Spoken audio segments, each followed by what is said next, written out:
Halo, halo, apa kabar? Senang sekali kami bisa menjumpai Anda semua. Ini saya Hersum Narif bersama dengan Bung Rocky Gerung. Bung Rocky, langkah para purnawirawan mengirim surat secara resmi ke parlemen, dalam hal ini DPR, MPR, dan juga DPD, agar Wapres Gibran Rakabuming itu dimakzulkan. Saya kira ini sangat penting untuk kita cermati. Dan ini kan akan menjadi presiden baru dalam proses kenegaraan dan demokrasi kita. Ya, sudah betul itu. Para purnawirawan akhirnya mengambil langkah yang memungkinkan kita menguji demokrasi. Kan tetap langkah para purnawirawan ini untuk meminta proses pemakzulan Wakil Presiden Gibran itu sangat masuk akal. Karena masalahnya bukan sekedar ketidaksukaan personal, tetapi proses di belakang dilantiknya Gibran sebagai wakil presiden bermasalah secara etis. Dan itu yang kemudian jadi acuan bahwa sesuatu yang bermasalah secara etis itu artinya bermasalah juga secara hukum pada akhirnya kan. Kan tidak mungkin sesuatu yang secara etis bersih lalu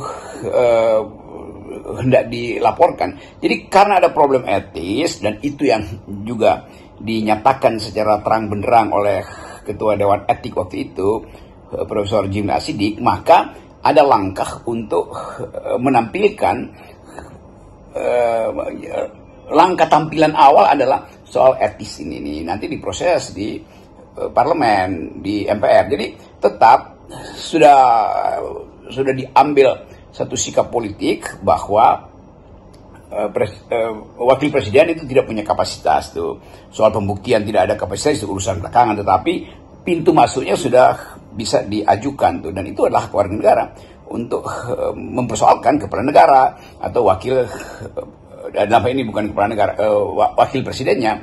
Jadi langkah-langkah ini akan mendinamisir lagi politik Indonesia. Ya, kita menganggap bahwa membiasakan diri untuk bertengkar secara argumentatif di dalam soal-soal yang menyangkut kehidupan bernegara, bukan bertengkar secara personal. Jadi dalil-dalil yang disiapkan oleh purnawirawan, dan di dalamnya tentu ada pikiran matang atau pikiran bijak dari Pak Tri Sutrisno, harusnya kita dukung, dan memang harus kita dukung, karena disitulah diperlihatkan bahwa hak warga negara untuk mengekspresikan pikiran politiknya, dalam hal ini ekspresi yang mungkin dianggap sebagai radikal atau dianggap berlebihan, tetapi itu adalah ekspresi, yaitu pemakzulan Gibran, dan itu mulai jadi semacam konvensi nantinya bahwa seseorang yang dipilih secara publik juga bisa dicopot jabatannya oleh permintaan publik, hal yang sangat biasa di dalam demokrasi yang udah modern atau udah matang. Banyak yang menyatakan bahwa ini prosesnya tidak mudah.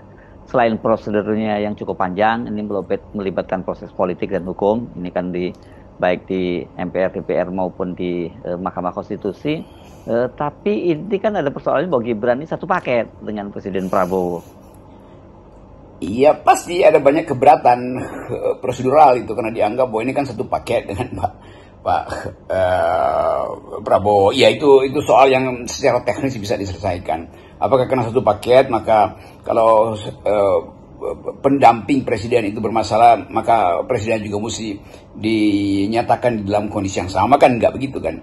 Justru kita melihat apa dalil yang akan diajukan di dalam perdebatan publik nanti ketika surat permintaan pemakzulan Gibran itu sudah masuk ke MPR. Kan nggak mungkin MPR berdiam diri kan. Tunggu prosedur, oke, tetapi ini soal legitimasi. Dan dasar legitimasi itu adalah opini publik. Opini publik artinya kesungguhan hati publik untuk mempersoalkan hal-hal yang bagi publik tidak masuk akal.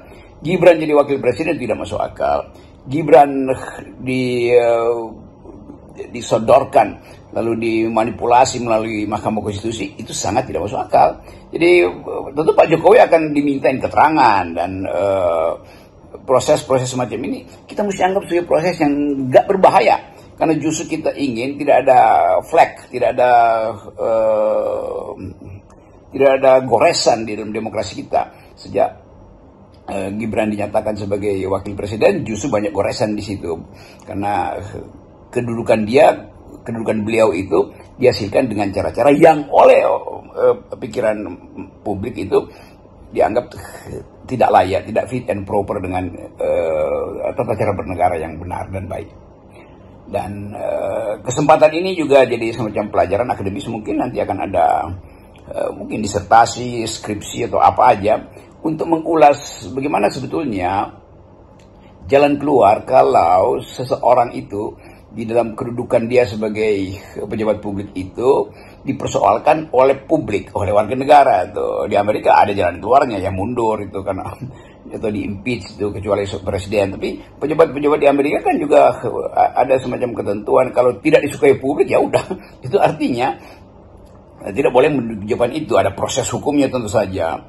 Di mana lagi? Di Prancis misalnya, kalau seorang pejabat publik itu sudah dipanggil oleh semacam peradilan tata usaha negara, itu artinya dia bahkan nggak akan tiba di pintu gerbang PT UN Prancis itu karena dia tahu dia pasti akan dibully oleh masyarakat. Maka sebelum dia dipanggil, sebelum dia memenuhi panggilan PT UN Prancis, dia udah mengundurkan diri. Itu penanda bahwa etika bekerja tuh, karena itu etika itu selalu ada di atas hukum. Kan itu yang kita sebut sebagai moral call, panggilan moral dari seorang yang paham tentang apa artinya mempertanggungjawabkan kedudukan publik. Karena publik yang meminta, maka dia mesti ya serahkan aja pada publik kan. Sama halnya dengan ijazah Pak Jokowi, publik meminta, kenapa nggak dikasih? Itu nggak ada hak publik mengetahui, itu privat. Ini bukan soal privat, dia kepala negara, dalam kedudukan publiknya diminta pertanggungjawaban ijazahnya, tapi disimpan selama 3-4 tahun, dan itu yang menyebabkan kegaduhan. Jika DPR memprosesnya, dipastikan ini akan menimbulkan keguncangan politik.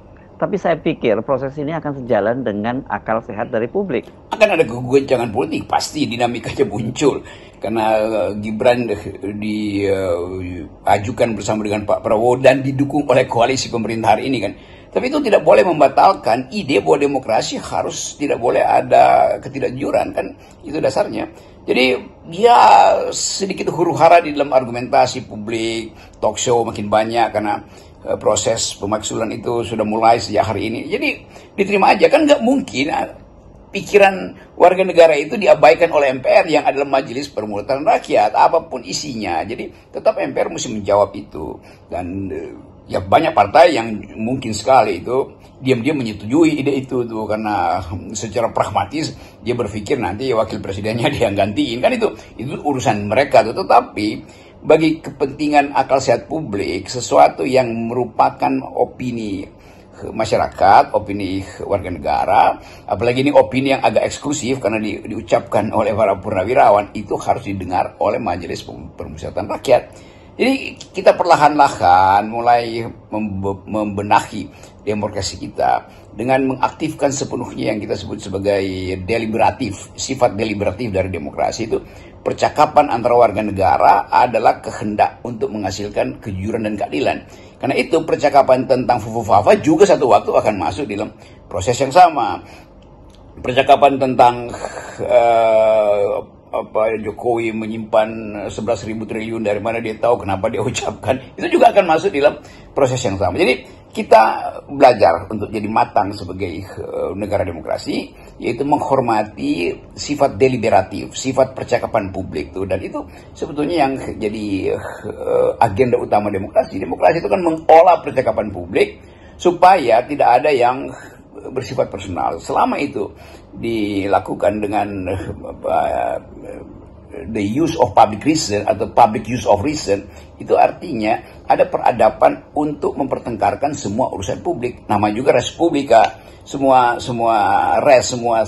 hal yang berhubungan dengan kepublikan itu harus dibuka. Jadi tidak boleh seolah-olah takut nanti ada kegaduhan. Enggak, itu sangat biasa tuh. Dan saya kira juga masyarakat politik itu udah memang bersiap dari awal. Kan nggak mungkin juga ini jadi isu terus yang akan membebani Presiden Prabowo sampai 2029. Tiap kali ada isu Fufu-Fafa, tiap kali ada isu maksulkan Gibran, tiap kali ada isu adili Jokowi. Semua itu ada percakapan yang harus dikemas di dalam bentuk pertengkaran akademis. Karena ini soal tafsir akademis terhadap kedudukan seseorang di dalam jabatan publik dan telah melakukan pelanggaran etis. Di situ kita pertengkarkan pandangan-pandangan filosofis, pandangan putih, bahkan pandangan kultural atau pandangan moral, tetapi sekali lagi demokrasi tidak boleh menghentikan percakapan publik. Peristiwa ini kan akan menjadi ujian bukan hanya bagi parlemen, khususnya ini partai-partai politik ya, bagaimana mereka akan mengambil posisi, sekaligus juga ujian bagi Presiden Prabowo, bagaimana dia akan menempatkan posisinya.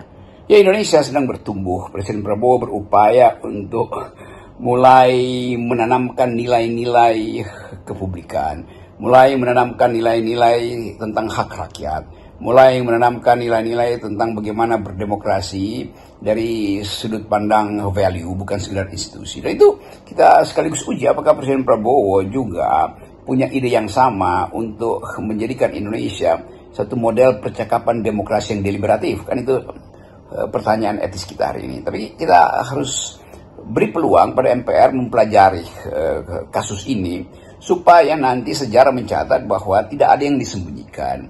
Dan ya tukar tambah politik pasti terjadi. Dan tukar tambah itu tentu juga harus dilakukan secara terbuka. Tinggal satu soal, apakah partai-partai dari awal ingin memberi komentar terhadap soal ini.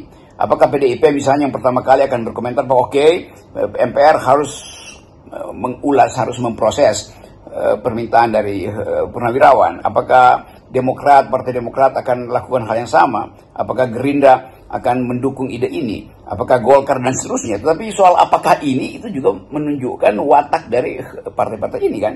Padahal publik menginginkan ada kejelasan terhadap ijazah Jokowi, ada kejelasan terhadap status penyelundupan hukum yang dilakukan oleh Presiden Jokowi sehingga memungkinkan Gibran dilantik sebagai Wakil Presiden hari ini. Jadi semua soal itu adalah soal yang menyangkut kepentingan publik. Dan karena itu jangan dianggap bahwa ini vendetta atau dendam, bukan. Semua hal yang dimulai oleh manipulasi ya harus dibongkar isunya. Ini kan juga datang dari corruptive mind, pikiran koruptif dari Presiden Jokowi yang memaksakan kehendaknya supaya dinasti dia itu bisa diinvestasikan sepanjang sejarah politik Indonesia 10-20 tahun ke depan. Kan itu juga buruk kan. Ini juga ini pelajaran supaya kita mengerti bahwa politik itu adalah kompetisi yang harusnya didasarkan pada kejujuran tuh. Hanya dengan cara itu kita bisa satu waktu mengatakan Indonesia akan jadi model utama dari sebuah demokrasi yang di dalamnya ada value. Bukan demokrasi yang sekedar tukar tambah, transaksional, tapi demokrasi yang betul-betul substantif. Di mana setiap orang dihargai kedudukannya sebagai warga negara dan karena itu berhak untuk mengajukan kritik, mengajukan pendapat pada kepala negara yang dipilih oleh warga negara kan. Dengan cara itu peradaban demokrasi kita bisa kita matangkan. Salam akal sehat. Salam akal sehat.